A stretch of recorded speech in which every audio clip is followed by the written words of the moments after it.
यह वीडियो आप सभी के लिए बहुत इम्पोर्टेंट है, क्योंकि इस वीडियो में हम ह्यूमन हेल्थ से रिलेटेड कुछ बेसिक पॉइंट जानने की कोशिश करेंगे, जो कि आपको पता होना चाहिए और ये सभी पॉइंट आपको आगे तक काम आएंगे।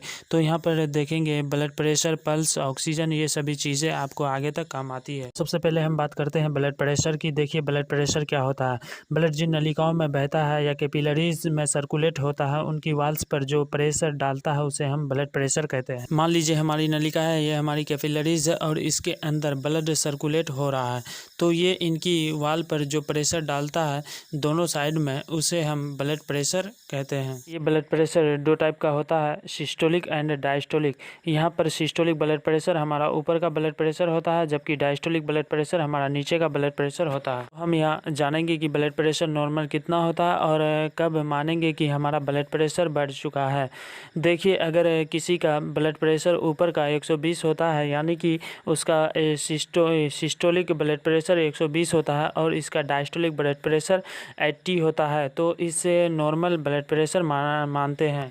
वह व्यक्ति बिल्कुल स्वस्थ है। और इसके अलावा यदि किसी का ब्लड प्रेशर 130 हो जाता है ऊपर का और नीचे का 85 हो जाता है, तो ये ब्लड प्रेशर भी नॉर्मल माना जाता है, यानी कि उसका ब्लड प्रेशर अभी कंट्रोल में है। तो यदि किसी का ब्लड प्रेशर 140 ऊपर का होता है और नीचे का 90 हो जाता है, यानी कि ऊपर का 140 और नीचे का 90 हो जाता है, तो इसे हम थोड़ा सा बढ़ा हुआ ब्लड प्रेशर मानते हैं। एंड लास्ट में यदि किसी का ब्लड प्रेशर का 150 हो जाता है और नीचे का 95 हो जाता है, तो इसे हम वेरी हाई ब्लड प्रेशर मानते हैं, यानी उसका ब्लड प्रेशर बहुत ज़्यादा बढ़ चुका है और ऐसी कंडीशन में हमें तुरंत डॉक्टर के पास जाना चाहिए, क्योंकि यह एक इमरजेंसी कंडीशन होती है। अब बात करते हैं ऑक्सीजन लेवल की। जब भी हम सांस लेते हैं तो उनमें कई सारे गैसेस के साथ हमारे अंदर ऑक्सीजन भी जाती है, जो कि हमारे लंग्स के अल्वियोलाई पर जाकर हमारे टिश्यू एक्सचेंज होती है और हमारे ब्लड के थ्रू पूरी बॉडी में सर्कुलेट हो जाती है। इस की लेवल कितना होता है ये भी आपको पता होना चाहिए। तो हम देख लेते हैं। देखिए, ऑक्सीजन लेवल को हम ऑक्सीमीटर से मापते हैं, ये भी आपको पता होना चाहिए।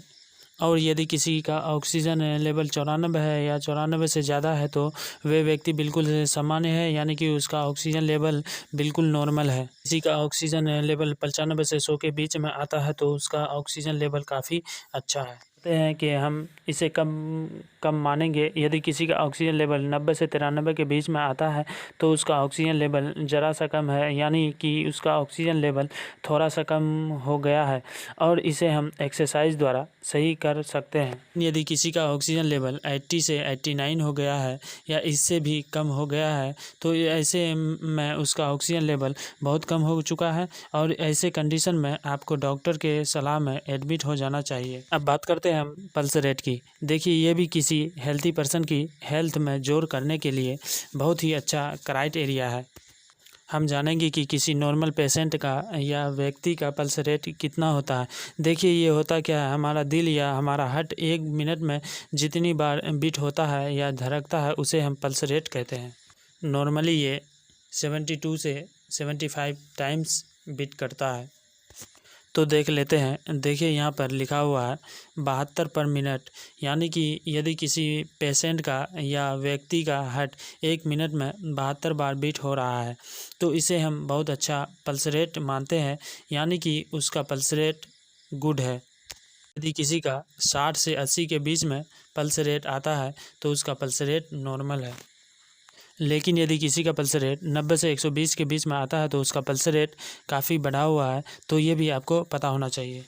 अब बात करते हैं हम शरीर का तापमान, यानी कि बॉडी टेम्परेचर। ये जानना भी आपके लिए बहुत इम्पोर्टेंट है कि हमारे शरीर का टेम्परेचर कितना होता है। देखिए, इसे हम थर्मामीटर से चेक करते हैं और यदि किसी का बॉडी टेम्परेचर 92 से 98.6 के बीच में आता है, तो उसे बुखार नहीं है, यानी कि उसका नॉर्मल बॉडी टेम्परेचर है। और यदि किसी का टेम्परेचर 99.0 मिलता है, तो उसे हल्का सा बुखार है। और यदि किसी का टेम्परेचर 100 से 102 या उससे ज़्यादा मिलता है, तो उसे ज़्यादा बुखार है।